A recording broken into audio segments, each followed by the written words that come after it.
Hello बंधुरा welcome to math गुरु 4/4/2025 से NIS D.El.Ed পক্ষে সুপ্রিম কোর্ট থেকে একটা জাজমেন্টটা দেওয়া হয়েছিল কি যারা যারা 2022 রিকমেন্ডে পার্টিসিপেট করেছে আর যারা যারা অ্যাপ্লিকেন্ট ছিল সুপ্রিম কোর্টে ওদেরকে জয়েনিংটা দিতে হবে উইথিন 3 মান্থ। তারপরে মোটামুটি 15-20 দিন হয়ে গেছে, বোর্ড থেকে কোনো আপডেট দেওয়া হলো না। তো সেই বিষয়টা নিয়ে আপনাদের সাথে ডিসকাশনটা করব।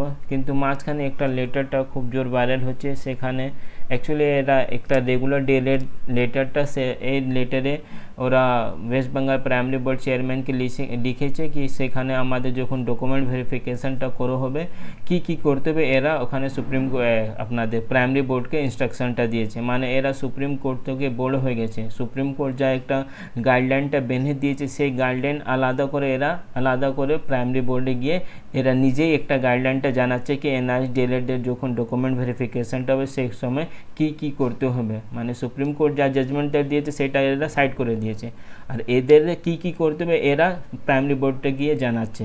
তো সুপ্রিম কোর্ট কি গাইডলাইনটা দিয়েছে সেটা আমি আগে বলে দিচ্ছি, তারপর এরা কি লিখেছে নিজের এই লেটারে সেটাও আমি আপনাদেরকে জানিয়ে দিচ্ছি। প্রথম কথাটা হলো সুপ্রিম কোর্ট শুধুমাত্র একটাই গাইডলাইনটা ইস্যু করেছে এনআইএস ডিএলএড জন্য। যারা 10 আগস্ট 2017 সালে আগে কোনো স্কুলের টিচার ছিল ওদের ডিগ্রিটা পুরোপুরি ভ্যালিড, আর এর ছাড়া কোনো আলাদা করে সুপ্রিম কোর্ট গাইডলাইন ইস্যু করেনি। টেটটা নিয়ে যা একটা ইস্যুটা ক্রিয়েট করা হয়েছিল এই রেগুলার ডিএলএডদের, সেই ইস্যুটাকেও সুপ্রিম কোর্ট পুরোপুরি সাইডলাইন করে দিয়েছে। আর যখন জাজমেন্টটা দিয়েছে সেই জাজমেন্টটাও আমি আপনাদেরকে দেখেছিলাম, পয়েন্ট নম্বর 10-এ পরিষ্কারভাবে লেখা আছে যারা 2022 রিকমেন্ডেড প্রসেসে পার্টিসিপেট করেছে ওদের যখন অ্যাডভার্টিজমেন্টটা বের করা হয়েছিল সেই সময় ওদের টেট পাস কোয়ালিফিকেশানটা কম্পালসারি ছিল। তো এইটা তো শুধুমাত্র এনআইএস ডিএলএড জন্য না, যদি একটা রেগুলার ডিএলএডে সেই রিকমেন্ড প্রসেসে অ্যাপ্লাই করেছিল ওদের জন্য এই সিমিলার ক্রাইটেরিয়াটা আছে কি 50% 12 কম্পালসারি ছিল প্লাস টেট কোয়ালিফাই হতেই হবে। তো সেটা তো সবার জন্য ছিল, শুধু এনআইএস ডিএলএড জন্য না।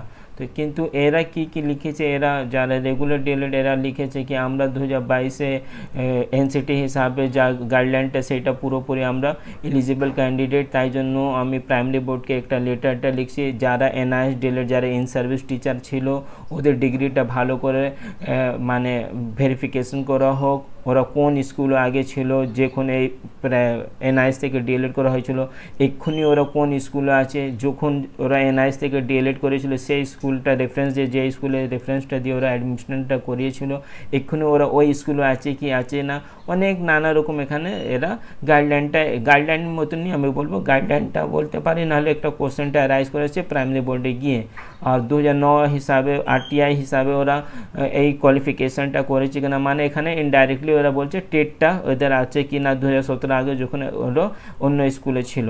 তো এদের জানা নেই কি 2009 আরটি অ্যাক্ট নিশ্চয়ই একটা আরটি অ্যাক্ট আছে, কিন্তু ওর তারপরে অনেকবার এই আরটি অ্যাক্টকে অ্যামেন্ড করা হয়েছে। আর ফাইনালি পুরো ভারতবর্ষে যা আরটি অ্যাক্টটা চলছে সেইটা 2017 সালে যা লাস্ট অ্যামেন্ডমেন্ট করা হয়েছিল সেই অ্যামেন্ডমেন্টটাকে বেস করে পুরো ভারতবর্ষে অ্যাট প্রেজেন্ট কন্ডিশনে আরটি অ্যাক্টকে ফলো করা হচ্ছে। তো সেই এরাদের 2009 আরটি অ্যাক্ট জানা আছে, কিন্তু কোনোদিন এরা 2017 সালে যা অ্যামেন্ডমেন্ট করে নতুন আরটি অ্যাক্ট করা হয়েছিল এদের জানা নেই। তো আমি এদেরকে রিকোয়েস্ট করবো আপনারা এই 2017 সালে আরটি অ্যাক্টে কী লেখা আছে সেটা একটু খুলে দেখুন, তারপর আপনাদের মাথাটা ঠিক করে কাজ করবো। এরকম 2-4 জন ছেলে মেয়েদের জন্য আমাদের পুরোপুরি রিকমেন্ড প্রসেসটা আটকানো হচ্ছে। শুধুমাত্র এনআইএস ডিএলএডদের ক্ষতি হচ্ছে না, যারা 20-22 রেগুলার ডিএলএড ওদেরই ক্ষতি হচ্ছে, কারণ দুটো এনআইএস ডিএলএড আর 20-22 রেগুলার ডিএলএড যা রিকমেন্ড প্রসেসটা বাকি আছে সেটা একসাথেই করা যাবে, সেটা আমি অলরেডি আপনাদেরকে জানিয়ে দিয়েছি। কিন্তু এরকম নানাভাবে তো এমনি তো প্রাইমারি বোর্ড আর স্টেট গভর্নমেন্ট কোনোদিন রিকমেন্ড প্রসেসটা শেষ করতে চায় না। সুপ্রিম কোর্ট একটা টাইম লিমিটটা বেঁধে দিয়েছে, তার মধ্যে এরকম আলাদা করে এরা ঝামেলাও করছে, আর কী করে রিকমেন্ড প্রসেসকে আটকানো যাবে সেই নিয়ে এরা চিন্তা ভাবনা করছে। মানে এরা একটা রেগুলার ডিএলএডে না, এরা আমি ভাবছি অলরেডি একটা কোনো বিজনেসম্যান আছে না কি আছে, চাকরি এদের দরকার নেই, কী করে এই চাকরিকে আটকানো যাবে, তাই জন্য এরা নানা রকম নালিশ ওখানে গিয়ে করছে। যাই হোক, আমি এক দুটো আপনাদেরকে তথ্য দেখে দিচ্ছি। প্রথম কথাটা হলো যখন সুপ্রিম কোর্ট থেকে আমাদের যখন আমরা এনআইএস থেকে ডিএলএডটা করেছিলাম সেখানে কি কোয়ালিফিকেশানটা ম্যান্ডেটরি ছিল টেটটা ম্যান্ডেটরি ছিল কি ছিল না সেটাও আমি এই ভিডিওতে আপনাদেরকে পরিষ্কারভাবে জানিয়ে দিচ্ছি। অ্যাকচুয়ালি টেটে কোনো ইস্যু নেই, তারপরে যারা রেগুলার ডিএলএড, বিশেষ করে আমি ওদেরকে যারা একটা ইনোসেন্ট রেগুলার ডিএলএড যারা এই হতে পারে পরে যারা 2-4 জন এই টেট ইস্যু নিয়ে ক্রিয়েট করছে, ওদের টাকা তুলবে কি আমরা কলকাতা হাইকোর্টে কেস করবো, আপনারা টাকা দিন। তো অ্যাকচুয়ালি এই ভিডিওতে বিশেষ করে ওদের জন্য যারা ইনোসেন্ট ডিএলএড আছে, রেগুলার ডিএলএড, যাদের কেসে এনআইএস ডিএলএডের ডিগ্রি কিছু জানে না, তাদের জন্য আমি এই ভিডিওটা করছি। এখানে কি কি ক্রাইটেরিয়া ছিল যখন আমরা এনআইএস থেকে ডিএলএড করেছি সেটা আপনারা দেখুন। মিনিমাম 50% মার্কস হতেই হবে আপনাদের 12-এ, এছাড়া আলাদা কোনো কোয়ালিফিকেশান আমাদের ওখানে এনআইএস থেকে ডিএলএড করতে জন্য লাগবে না। কি লেখা আছে, the minimum eligibility for NIS DL admission is passing the senior secondary class 12 examination with the minimum 50% marks. একটা কোনো যদি আপনি রেগুলার থেকে ডিএলএড করলে আপনাদের এই মিনিমাম কোয়ালিফিকেশানটা রাখতে হবে। যদি আপনারা জেনারেল ক্যান্ডিডেট থাকলে আপনাদের 12-এ 50%টা কম্পালসারি ছিল। For SC ST OBC PS candidate 5% relaxation is allow. আর যারা রিজার্ভ ক্যাটাগরিতে আছে ওদের 5% ছাড় দিতে হবে, মানে ওদের 45% থাকলেও 12-এ ওদের এই অ্যাডমিশনটা করতে পারবে। এছাড়াও অন্য কোনো ক্রাইটেরিয়াটা এখানে মেনশন নেই কি আমাদেরকে টেট পাস করতে হবে, আমাদেরকে হ্যান করতে হবে, আমাদেরকে তেন করতে হবে, সেটা এখানে কিচ্ছু বলা নেই। শুধু একটা সিম্পল ক্রাইটেরিয়া এনআইএস ইস্যু করেছিল যখন এই ডিগ্রিটা করা হয়েছিল, যদি আমরা 12 পাস থাকলে আর 12-এ 50% থাকলে আমরা এই কোর্সটাকেও করতে পারবো। পরে আবার এখানে একটা অ্যামেন্ড করা হয়েছিল কি যাদের 50% মার্কস নেই ওরা এনআইএস থেকে যে 2-3টে সাবজেক্টে আবার পরীক্ষা দিয়ে 12-এ 50% মার্কসটা ওরা করতে পারবে, এরকমও একটা ছাড়টা দেওয়া হয়েছিল পরে।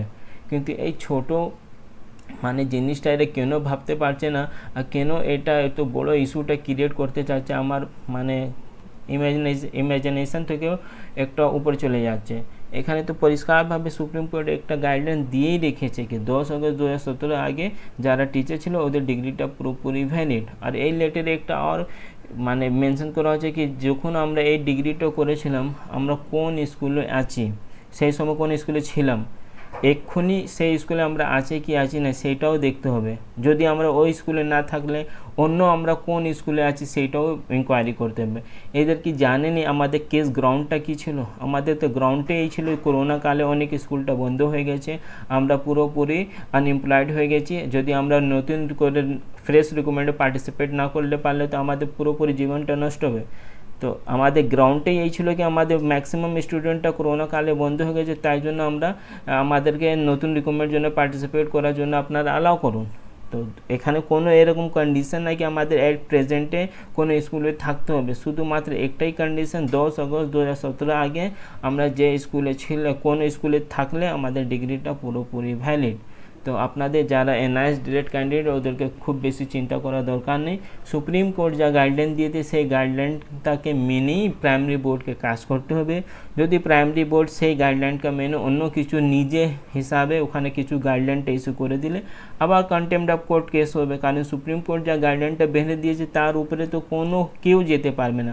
প্রাইমারি বোর্ড হোক, গভর্নমেন্ট অফ ওয়েস্ট বেঙ্গল হোক, না হলে গভর্নমেন্ট অফ ইন্ডিয়া হোক, সুপ্রিম কোর্ট যা জাজমেন্টটা দিয়েছে সেই গাইডলাইনটাকে ফলো করেই সবাইকে রিক্রুটমেন্ট প্রসেসে কমপ্লিট করাতে হবে। শুধুমাত্র এটা ওয়েস্ট বেঙ্গল জন্য না, অন্য স্টেট তো এরকমই হচ্ছে। প্রায় আপনারা বিহারটা দেখুন, সেখানে একটাই ডকুমেন্ট আমাদেরকে এক্সট্রা দিতে হয়েছিল, জয়েনিং সার্টিফিকেট নাহলে এক্সপিরিয়েন্স সার্টিফিকেট, যেটা এটা মানে আপনাদের প্রুভ করতে পারবে কি আমরা 10 আগস্ট 2017 সালে কোন স্কুলে ছিলাম। পাঞ্জাবে এরকম হয়েছে, তারপরে আপনাদের বিহার, পাঞ্জাব, ঝাড়খণ্ডে এরকম হয়েছে, অনেক স্টেট আছে, মানে 10-12টা এমনি স্টেট আছে যারা সুপ্রিম কোর্ট যা গাইডলাইনটা দিয়েছে সেইটাকে ফলো করে অলরেডি রিক্রুটমেন্ট প্রসেসটাকে শেষ করে দিয়েছে, নাহলে সে ওই ওই গাইডলাইনটাকে ফলো করে রিক্রুটমেন্ট প্রসেসটাকে চালাচ্ছে। তো স্টেট গভর্নমেন্টও আলাদাভাবে কিছু ওখানে গাইডলাইনটা ইস্যু করতে পারবেই না। আর আমাদের ওয়েস্ট বেঙ্গলে তো অনেক কিছু ছাড় দেওয়া আছে, অন্য স্টেটে যেখানে 2 বছর কম্পালসারি ডিএলএডটা ওয়ার্ডটা লেখা মেনশন আছে, আমাদের স্টেটে এনসিটি গাইডলাইন হিসাবে মিনিমাম কোয়ালিফিকেশন যা আছে সেইটা ফলো করলেই আমরা নতুন টিচার রিক্রুটমেন্টে পার্টিসিপেটটা করতে হবে। এখানে 2 বছর কোনো কথাটাই মেনশন নেই কি 2 বছরই আমাদেরকে ডিএলএডটা করতে হবে। তো যাই হোক, আমি আজকে স্যাটারডে হয়ে গেছে, আমি চেষ্টা করব যদি সোমবার মঙ্গলবার অবধি কিছু আপডেটটা না পেয়ে গেলে আমি আবার প্রাইমারি বোর্ডটা যাব, ওখানে কি আপডেট আছে আমাদের এনআইএস ডিএলএডটাকে নিয়ে, প্লাস 20-22 রেগুলার ডিএলএড। আমার পার্সোনালি আমার কারোর সাথে আমার কোনো মানে প্রবলেম নেই। আমি যখন এনআইএস ডিএলএডদের জন্য ওখানে প্রাইমারি বোর্ডে যাব তো সাথে সাথে আমি এইটাও জেনে রাখবো কি 20-22দের জন্য আর এনআইএস ডিএলএড দুটোই একসাথে রিক্রুটমেন্ট প্রসেসটা চালাবে, সেটা অলরেডি জানিয়ে দিয়েছি, কিন্তু কখন চালু হবে সেটা আমি চেষ্টা করছি জানাতে। যখন আমি জেনে যাব সেটা আমি আপনাদেরকে আপডেটটা দিয়ে দেবো। যদি আপনারা চ্যানেলে নতুন থাকলে চ্যানেলকে সাবস্ক্রাইব করুন। Thank you.